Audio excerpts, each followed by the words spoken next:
Don't skip us!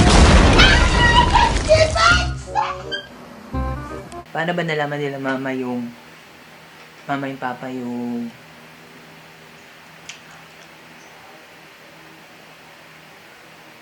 first YouTube sweldo ko? So,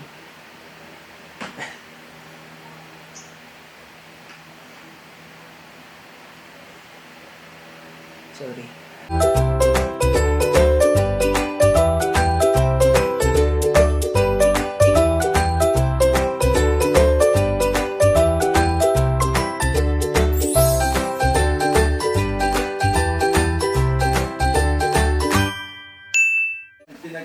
Hi guys, this is Amos. Nagpapalala sa inyo ng just be positive and think to the best yet to come. Year 2! Yay! I'm back and kicking. And very sensual. So in this special episode po, isi-share ko po sa inyo, hindi ako makapaniwala na umabot na tayo sa ganitong stage ng ating YouTube. So, actually, pinapanood ko lang to sa mga kapwa ko, small YouTubers, tsaka sa mga big YouTubers. And finally, ma-experience ko na rin, guys! Alam niyo ba ano yun? Kasi we have reached na. Na-receive ko na ang aking first ever YouTube sweldo!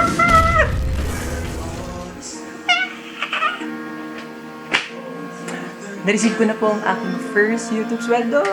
Palakpakan! So happy! Ang kulit. So, before ko i-share sa inyo ang naging YouTube sweldo journey ko, muli nagpapasalamat po ko sa lahat na nag-support sa akin since July 6, 2019 up to today. Utang na loob ko po sa iyo lahat ng mga nangyari sa aking YouTube channel. So, who would have thought na mangyari rin to sa akin. So, I'm very happy and blessed and grateful sa itong big milestone sa aking vlogging career as what others say. So, maraming salamat po from the bottom of my heart. Finger hearts for you guys! Thank you po. Thank you po. Never in my wildest dreams na ako na mismo yung mag-share ng ganitong uri ng vlog. Ako na yung mismo yung mag-share kung paano ba kumita dito sa YouTube. Kasi noon, nanonood lang ako sa mga kapwa ko YouTubers. And now, it's my time. So, I'm very excited na kung ano yung mga naging challenges ko para ma-reach itong ganitong goal sa aking YouTube channel. So, kung gusto nyo pong malaman kung ano yung mga naging mga challenges and ano yung process, just keep on watching. So, disclaimer lang po guys, itong video na ito hindi po siya for bragging or sa pagmamayabang, but itong video na ito is to give information po, especially dun sa mga aspiring small YouTubers dyan na gustong ma-reach yung ganitong milestone, which is ang magkasweldo sa YouTube, and also to inspire other people na ang sabi kasi ng iba, mahirap talaga ang YouTube, but ang tip ko lang is pag gusto mo talaga yung ginagawa mo, push lang ng push, okay? So, let's start na yung video in 3, 2, 1, action! So, before we start po, yung monetization video ko at yung naging journey ko sa aking YouTube, nasa description box po. So, if you have time, pwede niyo pong panoorin. So, paano ba kumita sa YouTube? So, basically, ang minimum requirements po is dapat po ma-reach nyo po ang 1,000 subscribers at yung 4,000 watch hours. So, pag na-reach nyo na po yun, magkakaroon na kayo ng ads sa inyong YouTube channel. February 15, 2021 po, na-receive ko po ang aking minimum threshold na $10. Yung minimum requirement para ma-receive mo yung email from Google AdSense. So, okay. Pag na-reach mo na yun, mag-email si Google AdSense na pahintayin na lang ng within 2 to 4 weeks. Possible darating daw yung email na galing sa kanila na pwede na nating malagay sa Google AdSense site yung PIN code. Pag hindi naman siya dumating within 2 to 4 weeks, pwede po tayo mag-request ulit up to 4 times. So, yung first month o yung first attempt ko is walang dumating. Yung second month ko naman is wala ring dumating. So, yung pagka third month, third attempt, so, binala ko na talagang pumunta sa post office. So, isi-share ko sa inyo ang naging journey ko kung dumating ba talaga yung Google AdSense mail sa post office. So, let's watch this!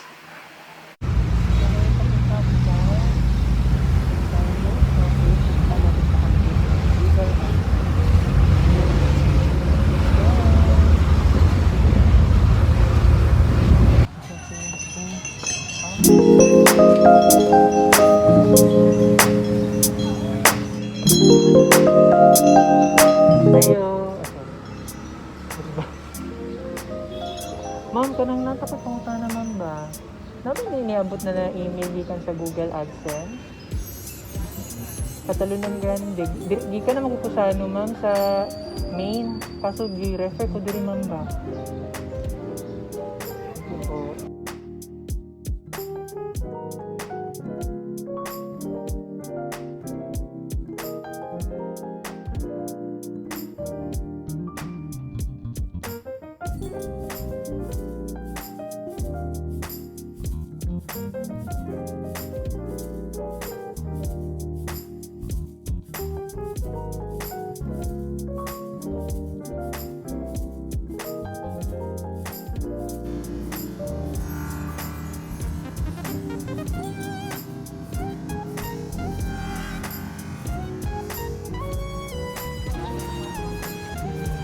So, ayun nga guys, nung third attempt, wala pa pong dumating dun sa post office kasi sabi nung taga doon is medyo matagal talaga dumating ang mga emails, especially this pandemic. So, naintindihan ko naman. So, nung fourth attempt,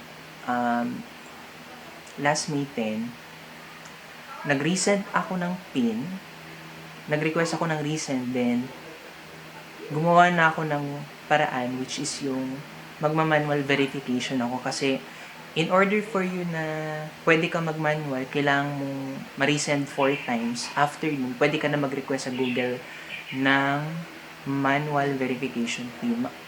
So, isi-share ko sa inyo kung paano ko ba ginawa yung manual verification. So, let's watch this. In record ko po yung naging experience ko sa manual verification. So, ito pong ginawa ko. So, syempre mag-login ka sa Google AdSense mo. Then, punta ka sa home. Then, click mo yung parang may help portion. Then, click mo yung PIN troubleshoot. Then, yes. Have you received your PIN? Syempre, no. So, no. Then, have you requested for replacement PIN? So, yes. So, click nyo po yung please contact us. Then, lagay nyo po yung informations nyo. Personal information. Then, your AdSense Publisher ID. So, makikita nyo po siya dun sa account portion ng iyong Google AdSense.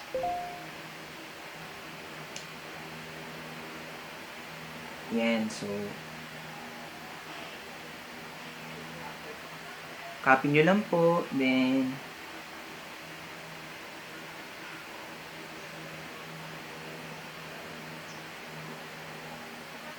nagre-require si AdSense ng iyong government ID. So, ang pre-send ko is yung UMID ko.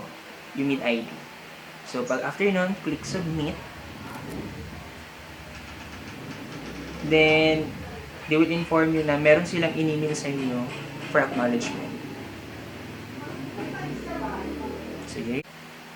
So, within that day rin, May 11, so, may na-receive ako na email from AdSense, which is, thanks for sending your proof of identity, and I am happy to let you know that this fulfills the address verification requirement for AdSense. So, ibig sabihin, verified na po ang ating YouTube channel. So, sweldo na tayo! So, last May 11 also, may na-receive ulit ako na email from Google Payments, which is, they already sent my first earnings last May 11. So, meaning, na-reach ko na pala yung minimum payout. Ulitin ko lang ha, ang minimum payout sa YouTube is $100. Buti ko na nakalimutan. Yung, noon kasi, based na napapanood ko sa YouTube, pinapadala yung pera via Western Union. So, ngayon, due to siguro sa pandemic, meron tayong dalawang option na pwede natin ma-receive yung ating sweldo, which is number 1, by wire transfer. Pwede po sa yung mga savings ATM, o kaya naman via check. So, syempre, pinili ko ang wire transfer kasi kung check kasi baka aabot pa ng ilang buwan bago ko pa ma-receive at baka tumalbog kasi lampas na siguro sa ano, hindi ko alam. So ayun, wire transfer ko siya, then nilagay ko siya sa savings account ko. So, sinabi naman dun na pag hindi ko pa na-receive yung sweldo within 5 days, pwede ko din tawagin yung bangko. So, tama pala, magre-reflect yung Google AdSense sweldo mo for your previous month every 12 or up to 15 of the month or lesser than that. So, refresh lang kayo ng refresh. Then, marireceive niyo po yung sweldo niyo sa YouTube.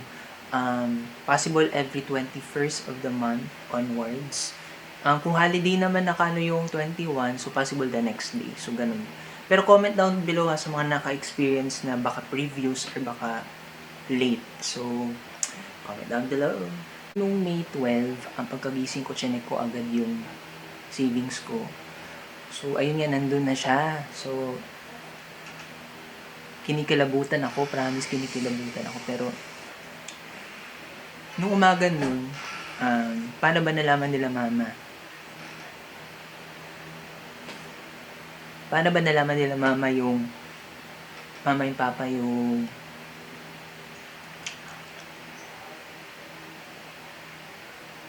first YouTube sweldo ko? So,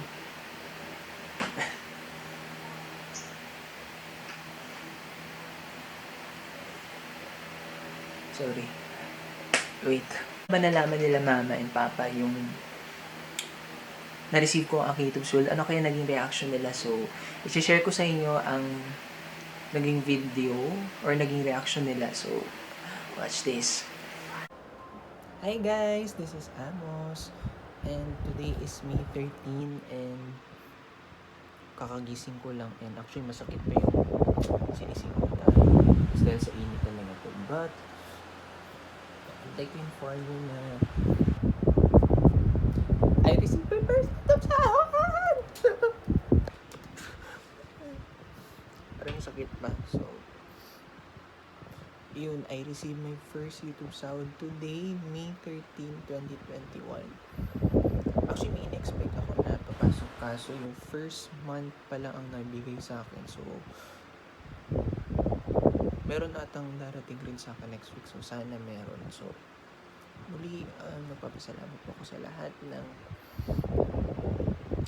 ng nagsuporta sa akin channel from start up to now. Hindi ko talaga na-expect lahat ng mga nangyayari sa channel ko. So, thank you talaga. Gusto kong umiyak pero basta thank you na lang po. Hindi ako makapag-smile na maayos kasi masakit talaga siya pero actually hindi pa alam nila mama yung papa, so surprise natin sila. Let's go.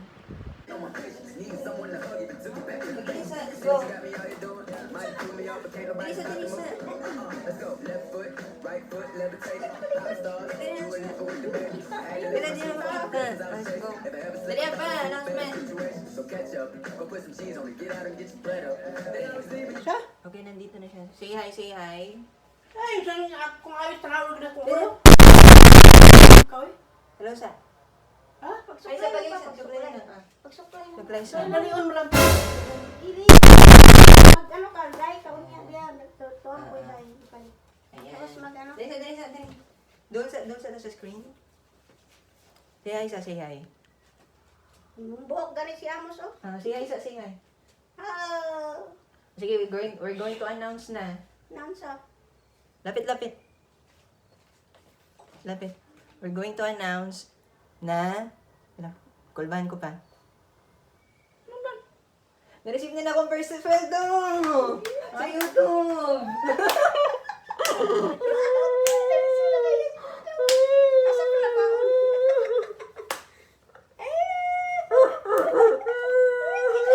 Isang gatos.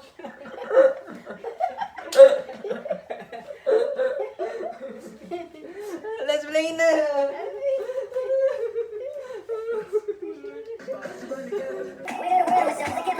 Now, baby, stand up. The girl, you. Go.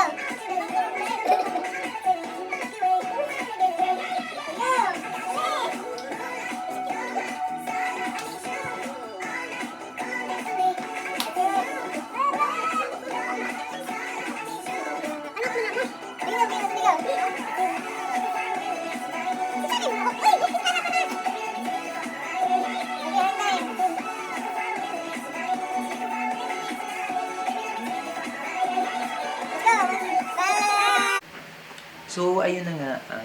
Ang ginawa ko is grocery, tapos nabili ng food, tapos eto nakabili ng pang-investment sa vlogging. So, isi-share ko sa inyo soon itong journey nito. Paano ako nagkaroon ng background stand. So, abangan nyo lang po yun dito sa channel ko. So, yun. So, to end this video, hindi talaga madali ang gumawa ng mga videos. Especially, sabi kasi ng iba, kailangan mo bumili ng mga mahaling gadgets or kailangan mo ng laptop para mag-edit na maayos, ganun. So, sa akin kasi sa cellphone ako nag-edit talaga. So, hopefully this year, sana with God's grace, makabili tayo ng sariling laptop. Kahit second hand man na okay lang yun as long as Pero I'm very thankful, especially sa magulang ko, kasi without them, hindi po magiging successful tong channel na to. At also sa inyo mga subscribers, marami pong salamat. Kasi kahit pa paano, nabago yung buhay namin.